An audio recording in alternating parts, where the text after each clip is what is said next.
दोस्तों वीडियो की शुरुआत करें उससे पहले आपको हम एक न्योता दिखाना चाहेंगे, इनविटेशन, निमंत्रण। स्क्रीन पर देखिए, चिराग पासवान की पार्टी लोजपा रामविलास दावते इफ्तार कर रही है। इफ्तार पार्टी का आयोजन किया गया है 24 मार्च को। बिहार के तमाम जो मुसलमान हैं, बड़े बड़े लीडर्स हैं, जो पत्रकार हैं, जो पार्टी कार्यकर्ता हैं, सभी को न्योता दिया गया है दावते इफ्तारी में। ऐसा ही कुछ आयोजन दोस्तों राष्ट्रीय जनता दल भी करेगी, यानी तेजस्वी प्रसाद यादव की पार्टी भी करेगी, हर साल करती है, हम कवर भी करते हैं।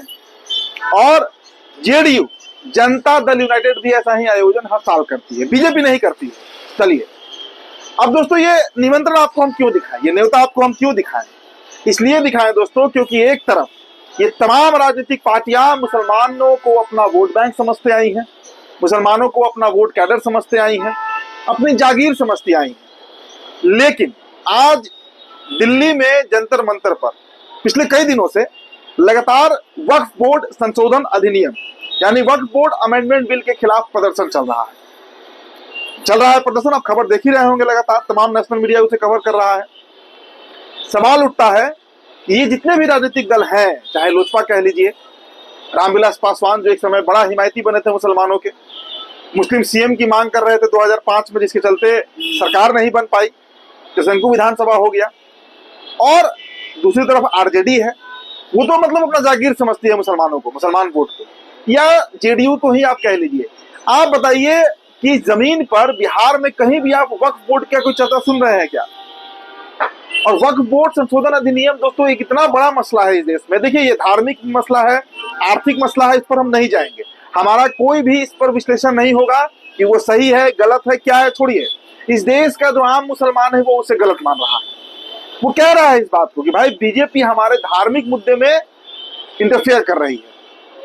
तो ऐसे में, और असदुद्दीन अवैसी एआईएमआईएम के चीफ सुप्रीमो, उन्होंने कई बार चंद्रबाबू नायडू का नाम लिया, नीतीश कुमार का नाम लिया, चिराग पासवान का नाम लिया, मौलाना मदनी, आप जानते हैं all India Muslim personal law board, उन्होंने तो डंके की चोट पर ऐलान किया कि कम से कम अगर आप सरकार चलाना है तो चलाइए, लेकिन वक्फ बोर्ड संशोधन अधिनियम पर बीजेपी के खिलाफ है। देखिए दोस्तों, वक्फ बोर्ड एक बहुत बड़ा मसला है। वक्फ क्या होता है अगर आप नहीं जानते हैं तो जान लीजिए, वो दान होता है।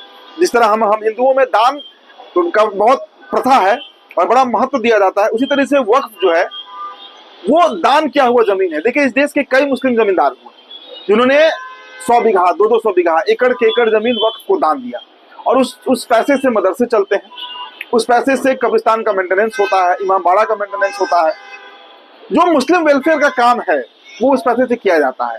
अब भारतीय जनता पार्टी का कहना है कि उस पैसे का दुरुपयोग होते आया। कुछ घराने जो है, 200-300 परिवार हैं ऐसे जो उस पूरे पैसे को यूज करते हैं, और गरीब मुसलमान जो पसमानदा मुसलमान है, जिनकी आबादी बिहार में 80% है, वो उस पैसे का रिसोर्स जो है, पैसा जो है, उसे इस्तेमाल नहीं कर पाती है। ये दलील है भारतीय जनता पार्टी का। और वक्फ बोर्ड संशोधन अधिनियम में गैर मुस्लिम जो है, मतलब हिंदू जो है, वो भी उस बोर्ड तक जा सकते हैं, उस कोर कमेटी के सदस्य हो सकते हैं। और सबसे बड़ी बात कि यह बोर्ड जो है, जो रेगुलेटरी अथॉरिटी है, वो अब सरकार के हाथ में आ जाएगी। मतलब वक्फ बोर्ड का चेयरमैन जो है वो सरकार तय करेगी, जो जिलाधिकारी होगा हर एक जिले में भारत के, वो उसके देखरेख करेगा। तो इस तरह का कई बदलाव जो है वो उसमें आने वाले हैं। अब इसको लेकर जो बवाल मचा हुआ है बीते 6 महीने से, आप तमाम दृश्य देखे हैं। अब ज्वाइंट पार्लियामेंट्री कमेटी भी बनी, क्योंकि बीजेपी का कहना था भाई कि जितने भी दल हैं उनका मत जानना जरूरी है इसमें। लेकिन ज्वाइंट पार्लियामेंट्री कमेटी के बावजूद असदुद्दीन अवैसी ने साफ कह दिया कि हमारे साथ धोखा हो रहा है, हमारी बातें ही नहीं सुनी जा रही। अब ये मसला इतना बड़ा है, आज देश के बाहर भी ये मसला बना हुआ है, इंटरनेशनल मीडिया भी इसे कवर कर रहा है। लेकिन दोस्तों बिहार में वो, देखिए हम बिहार के संदर्भ में बात कर रहे हैं कि वैसे राजनीतिक दल जो मुसलमानों के हिमायती बनने का ढोंग रचते हैं। देखिए मैं पत्रकार हूं, मुझे ये शब्द का प्रयोग नहीं करना चाहिए, लेकिन मैं कर रहा हूं, क्योंकि मुसलमानों के अगर आप हक हुकूक की बात करते हैं साहब, तेजस्वी यादव से ये सवाल है, आप इतना बड़ा यात्रा किए बिहार में, और नीतीश कुमार भी प्रगति यात्रा कर लिए, चिराग पासवान तो केंद्र में मंत्री बने बैठे हैं। ये पार्टियां आखिर कब बिहार की सड़कों पर उतरेगी? कम से कम प्रोटेस्ट करना तो आपका संवैधानिक राइट है ना, ये तो आपका मतलब कॉन्स्टिट्यूशनल राइट है ये। लेकिन दावते इफ्तार होगा, खूब खजूर खाएंगे, शरबत पिएंगे, रूह अफ़ज़ा पिएंगे, अच्छे अच्छे पकवान खाएंगे, पकोड़े खाएंगे, और मुसलमानों को ऐसा ठगेंगे जैसे मुसलमानों के सबसे बड़े हिमायती यही लोग बने हुए हैं। ये इस देश, ये बिहार राज्य का अकाट्य सत्य है। आप मानिए ना मानिए। अब देखिए, और दोस्तों इसको आप कांग्रेस पार्टी से अब ज्वाइन कीजिए, आप इसे लिंक करके देखिए। देश की इकलौती जो 2-3 पार्टियां हैं जो इसके खिलाफ सच में प्रदर्शन कर रही है, प्रदर्शन सही है गलत है उस पर हम नहीं जाएंगे, जो कर रही है प्रदर्शन उस पर आइए। उसमें नंबर 1 पे अगर AIMIM है तो नंबर 2 पे कांग्रेस पार्टी है। कांग्रेस पार्टी के कई सांसद दिल्ली के जंतर मंतर पर जमावड़ा देकर बैठे हुए हैं, राहुल गांधी खुद इसके पैरोकार बने हुए हैं। तो वैसी परिस्थिति में अगर बिहार का मुसलमान एक नया विकल्प तलाश ले कांग्रेस पार्टी के रूप में, तब इन पार्टियों का क्या होगा? तब सबसे बड़ा सवाल तो इन पर उठ जाएगा, लालू प्रसाद यादव पर, क्योंकि सबसे अधिक मुसलमान का वोट वही लेते हैं। नीतीश कुमार की पार्टी भी अच्छी खासी वोट लेती है मुसलमानों का। अभी बेलागंज का उपचुनाव ने बताया कि 35% मुसलमान वहां के जेडीयू को वोट किए, 35%। तब वहां पर जो प्रत्याशी थी वो जीत पाई है जेडीयू पार्टी से, बेलागंज की मैं बात कर रहा हूँ। तो आप दोस्तों खुद आकलन करिए, अंदाजा लगाइए, और खासकर जो हमारे मुस्लिम व्यूअर्स हैं उनसे हम ये बात कहना चाहेंगे, पूछना चाहेंगे कि क्या सिर्फ दावते इफ्तार से, और सबसे गरीब कौम आज भी बिहार में मुसलमान ही है।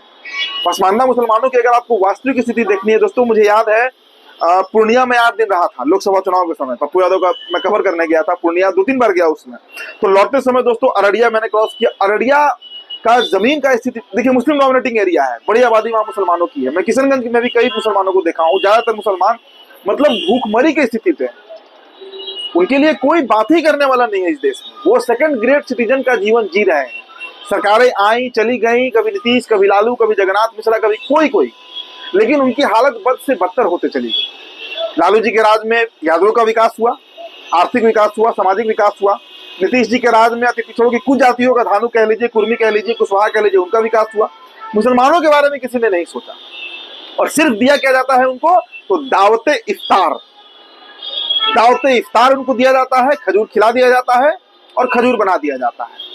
देखिए मैं कटु बोल रहा हूं, मुझे पता है, लेकिन मेरा काम पार्टी की तरफ से बोलना नहीं है, आम जनता की तरफ से बोलना ही पत्रकार का धर्म होता है, और मैं उसी धर्म का निर्वहन कर रहा हूं, ये हकीकत है। तो इस बात को समझिए कि ये जो दिखावा होता है बिहार में तमाम राजनीतिक पार्टियों की तरफ से कम बीजेपी का एजेंडा क्लियर है भाई कि उसे वोट ही नहीं चाहिए, नहीं देती है दावत इफ्तार। वो नवरात्रि के समय कार्यक्रम होता है, रामनवमी में कार्यक्रम होता है, जुलूस निकलता है, समझ में आता है। ये पार्टी तब जुलूस नहीं निकालती, लेकिन मुसलमानों का टोपी पहनेंगे, जलेदार टोपी, इफ्तार खाएंगे, सब कुछ करेंगे, लेकिन जब बात होगी वक्फ बोर्ड का, चुप्पी साध लेंगे। जब बात होगी उनके रिजर्वेशन का, चुप्पी साध लेंगे। उनके लिए योजना बनाने का भी देखिए, कर्नाटक गवर्नमेंट जो है, सिद्धरमैया कांग्रेस पार्टी की सरकार है वहां पर, उन्होंने जो इस बार बजट पेश हुआ उसमें कई तरह के प्रावधान लाए। हर गरीब मुस्लिम बेटी की शादी के लिए 50,000 रुपए एकदम फिक्स कर दिया गया है। अलग अलग यूनिवर्सिटीज बन रहे हैं वहां पर मुस्लिम के लिए। तो कम से कम कर्नाटक के मुसलमान, जहां पर कांग्रेस की सरकार है, वो इतना तो कर रही है। बिहार में क्या हो रहा है? बिहार में कितने मतलब ऐसे यूनिवर्सिटीज और अस्पतालों का भी वहां प्रावधान किया गया है कर्नाटक में। तो वहां तो बहुत तरह के प्रावधान लाए गए हैं गरीब मुसलमानों के लिए। 2-2 लाख रुपए बिजनेस के लिए दिया जा रहा है। ये सब बजट में पास हुआ है इस बार कर्नाटक का, मैंने उस पर स्टोरी किया था द लाइव टीवी में। तो आप खुद आकलन कर लीजिए कि आपकी सरकार, खासकर जो हमारे मुस्लिम व्यूअर्स हैं, मैं उनसे कह रहा हूं कि वो कहां जाएंगे। इसीलिए दोस्तों मैं कह रहा हूं कि कांग्रेस पार्टी एक विकल्प के रूप में उभर सकती है इस बार 2025 में, क्योंकि मुसलमानों का एक बहुत बड़ा वोट बैंक है बिहार में, करीब 17.5%। और ये इतना बड़ा वोट बैंक है कि ये खलबली मचा सकता है अगर ये कांग्रेस पार्टी के साथ चला गया, एकदम खलबली मचा सकता है। तो दोस्तों देखिए, हमने ये छोटा सा एक विश्लेषण किया, एनालिसिस किया, क्योंकि ये इफ्तार का न्योता आया तो हमने सोचा कि भाई इससे होगा क्या। ठीक है, मीडिया में चल जाएगा कि चिराग पासवान ने इफ्तारी कर लिया, कभी नीतीश कुमार ने इफ्तारी कर लिया, हज भवन में करते हैं हर साल, हम लोग जाते हैं कवर करने के लिए, और 10 सर्कुलर आवास में भी होता है, रावड़ी आवास में। लेकिन उससे फायदा क्या है, उससे फलाफल क्या होने वाला है? वक्फ बोर्ड संशोधन अधिनियम अगर पारित हो जाएगा तो ये बात आप मानकर चलिए कि जो जमीन है वक्फ की, वो सब भारत सरकार के अधीन चला जाएगा, और भारत सरकार फिर उसे अपने मन मुताबिक इस्तेमाल करेगी। सही है गलत है, ये आप आकलन कीजिए, ये मैं आकलन बिल्कुल नहीं करूंगा, लेकिन इसका विरोध हो रहा है, इसलिए मैं ये बात कह रहा हूँ। चलिए, तो इस रिपोर्ट में इतना ही दोस्तों। मेरा नाम उदित तारण है। तो बिहार टॉपर ये वीडियो आप देख रहे थे, बहुत बहुत